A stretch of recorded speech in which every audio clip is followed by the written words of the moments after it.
I don't know if you guys remember this story, but it seems like it was such a long time ago. It was only about, just a little bit better than a month ago on or not September, on, February 14th, TJ Ducklo, the news broke that he was being rather disrespectful, if I'm to put it competently and nicely, of Axios reporter who was writing up a story saying that he would destroy her because he wanted to get a little piece of another reporter. And then Biden, instead of firing him, like he said he would if he ever found out that anybody disrespected him, or rather the office of the White House, because it was going to be a return to normalcy, if you guys remember that we're going to have respect in this White House. Yeah, and then, of course, he went on what was supposedly going to be a 10-day sabbatical of sorts, but instead the heat got turned up a little bit, and then he ended up resigning over it. So I guess the White House was in need of a little bit more cleaning, and seems like this is going to be a monthly thing because 5 staffers in the White House were forced to resign over their past marijuana use. Huh. Weird, huh? This one seems a little bit off. For reasons you might know of, you might think of, but it's unfortunately not that person. A number of White House staffers were asked to resign or demoted for past marijuana use, regardless of whether those employees had been in one of the 14 states where the drug is legal, according to a report. The Biden administration had required workers to disclose past marijuana use on a background check form, but told some new hires that it would overlook those who answered yes. According to the Daily Beast, who's doing journalism again? That's weird.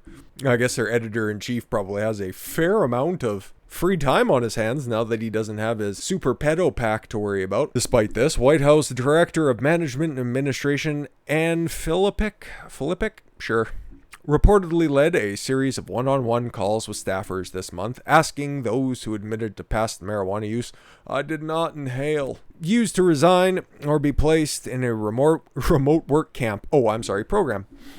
It exclusively targeted younger staff and staffers who've come from states where it was legal, one former staffer told the Daily Beast. The move comes after the administration officially updated its guidelines earlier this year to allow for limited use of drug in the past. Except it didn't. Another promise broken by Joe Biden.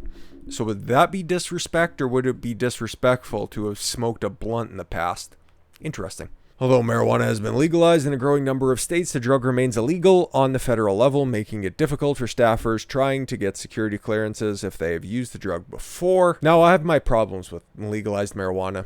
When it comes to being a painkiller, when it comes to being treated or used under a medical license, I'm fine with that. When it comes to recreational use, man, I don't really care which way it goes.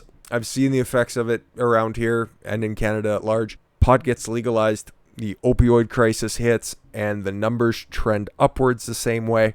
I think that there's a connection there, but at the same time, I don't really care that much, because if somebody wants to just fucking green out all day and they just want to sit in their own human waste, by all fucking means, sit there, eat your pot brownies, smoke up.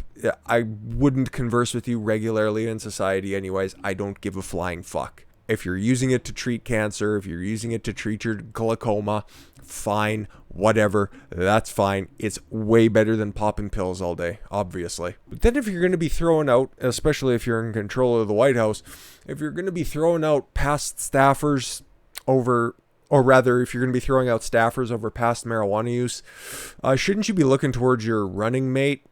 Kamala Harris says she listened to Snoop Dogg and Tupac while smoking weed in college, years before they made music.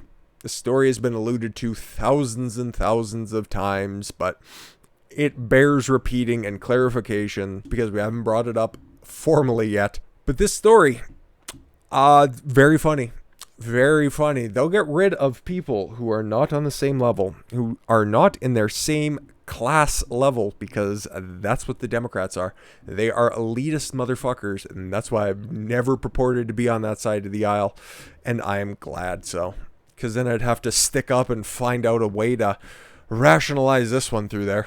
I don't get it. California Senator and Vice President Kamala Harris claims to listen to Tupac and Snoop Dogg when she smoked pot in college. But the West Coast rappers weren't putting out music until years after she graduated. Yes, the early 90s, for fuck's sakes. I have, and I inhaled. I did inhale. Harris said when she was asked if she smoked weed, it was a joint. Sure. Can you name the other things that you have smoked, Miss Harris, that are also similarly shaped? Harris made her comments on Monday on The Breakfast Club, the same program that Hillary Clinton went on prior to the 2016 presidential election, and cringily pulled out hot sauce from her bag because she tries to appeal to black people. And she's terrible. And of course Kamala Harris would pull the exact same shit on the exact same fucking program. Kamala was asked which music she listened to and when she smoked a joint. Charlemagne the God bluntly asked, "What was you listening to when you was high? What was you on? What song was on?" Harris quickly responded, "Definitely Snoop, Tupac for sure." However, Harris graduated from Howard University in '86 and was finished with law school by '89. She was admitted to the State Bar of California in 1990, and she started servicing the Willie Brown administration not long after that.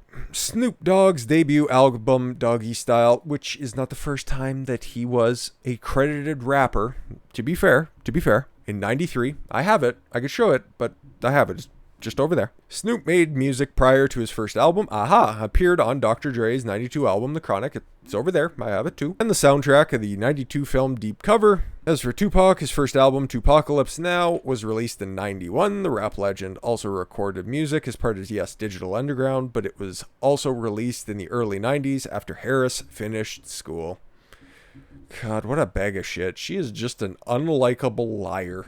That is about the nicest way I can put it. But I wonder what's going to come out after Easter. Hopefully it involves purging out all the pedos that are in the Democratic establishment. But at the same time, that would also get rid of everybody there. But I also don't like anybody who's been appointed to any of the positions that are there. So you take the good, you take the bad, and you get the Democratic Party and you throw them in the river. But do enjoy the rest of your Saturday evening. It is glorious here, and hopefully it is for you as well. And with that said, I thank you all very much for the gift of your time. I've been Don Consuelo. I want you to follow your gut and get after it. Take care, everyone.